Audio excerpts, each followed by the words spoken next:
Hey everybody, Max Kevin here. It's Little Cutie Podcast. It's not too long. Oh man, did you wake up early today? Huh? At the when the sun rises, the 6 a.m. The birds are the rooster is cockadoodling to wake you up, huh? What? Yeah, I woke up with the alarm today, because I had a little cutie appointment, little cutie tutoring session with my Japanese. Well, he's not a teacher actually. He's younger than me. He's just some goddamn Japanese kid. Japanese college kid. He's proofreading some of my books. I got a couple people to proofread those things. Because I make mistakes, and my Japanese isn't perfect. So they tell me it's like, oh, soko wa ni janakute de desu yo, and I say, oh, okay. So I make some little changes, little cutie changes to my books after receiving the feedback from the native Japanese speakers. So I had to wake up early today because he lives in Japan, right, and I'm in America now. So I used to have this guy proofread my stuff at like 5 p.m., 6 p.m. But now I'm over here in America, so I had to wake up. I had to wake up at 8 a.m. And it's like 2 a.m. for him. And I'm just thinking, what is this guy doing? Why is he up? He's up at 2 a.m. How good can he proofread my stuff at 2 a.m. He's a little sleepy weepy probably. I mean, how he's gonna make some mistakes. He's just gonna be like, oh yeah, it's good, it's good. Oh yeah, those sentences are good. I'm gonna go to bed now. That's probably what he's thinking. I mean, I don't know his schedule. I looked at his lesson schedule or whatever, and it seems like he stays up till 3 a.m. every day. So I don't know. Maybe his sleep schedule is a bit abnormal or whatever. But so anyway, I did that. He made some corrections to my books there, and yeah, it was really cute. It was really cute. It was really cute. So anyway, last night I went to the Carmen Bar. Do stand up comedy. Uh, Mommy came too. Um, that was really cute. Hanging out with mommy in the bar. She was probably actually the best looking woman there. There was some women there. But there were other comics. Yeah, that was kind of surprising to me. There was actually about 20 people that performed probably. Yeah, I was there for 2 hours. God, I left after 2 hours and it was still going on. It was like 11:30 at night and started at 9:30. And 11:30, I was like, all right, I'm getting out of here. I was sitting on a stool. My back was hurting. I was like, I got my back. I got to get out of here. I can't be sitting on this stool for 3 hours watching these shit comedians. But there was a lot of women comedians. It's just kind of rare. Like in Japan, it's like we got one woman performing. That's good.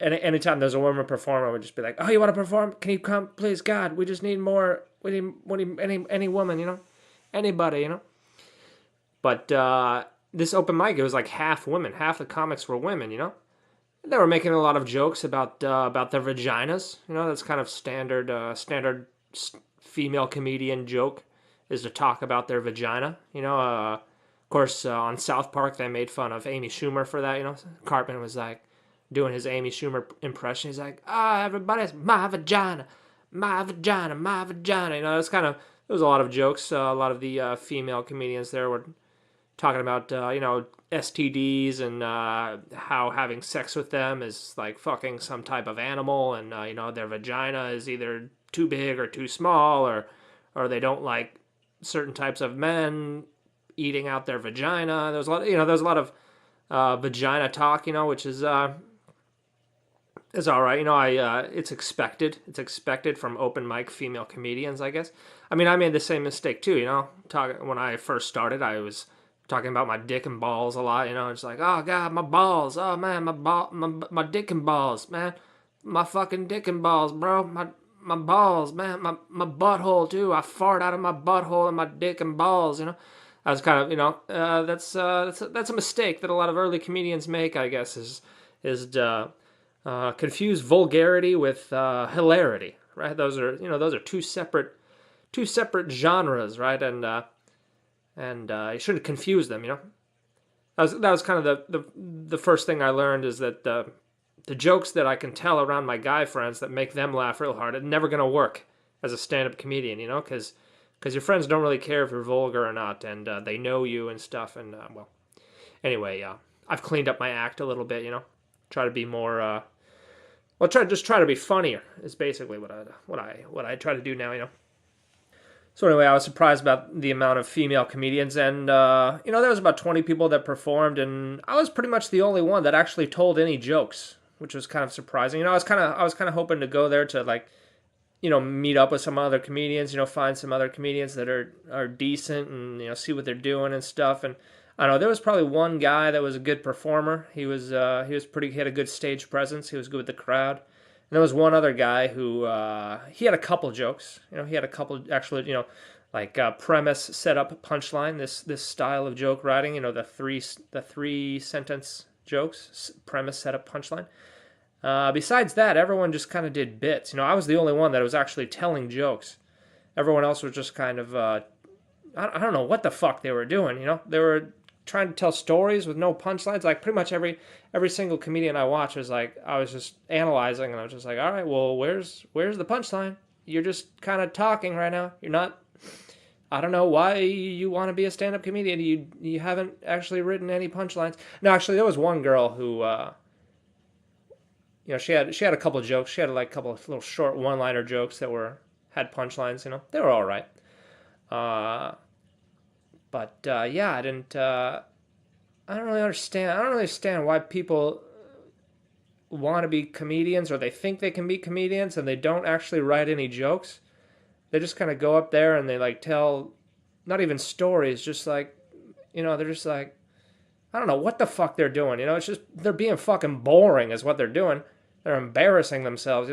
No one's laughing, and I don't know. I don't want to complain too much. Out of the 20 people that went up, probably 15 of them were god awful.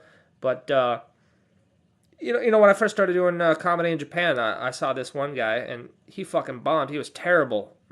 The first time I saw him, I was like, holy shit, that guy sucks. But he actually turned out to be one of the best comedians in the Japan scene. He was just having like an off day, or he didn't prepare, or he was just doing some new stuff that he didn't write. And so I don't want to judge any of these people. Maybe they're doing all the new material. I didn't do any new material, so I just did jokes that I know work. So who am I talking? It's open mic. But yeah, a lot of people had notes. They were just kind of reading their notebooks.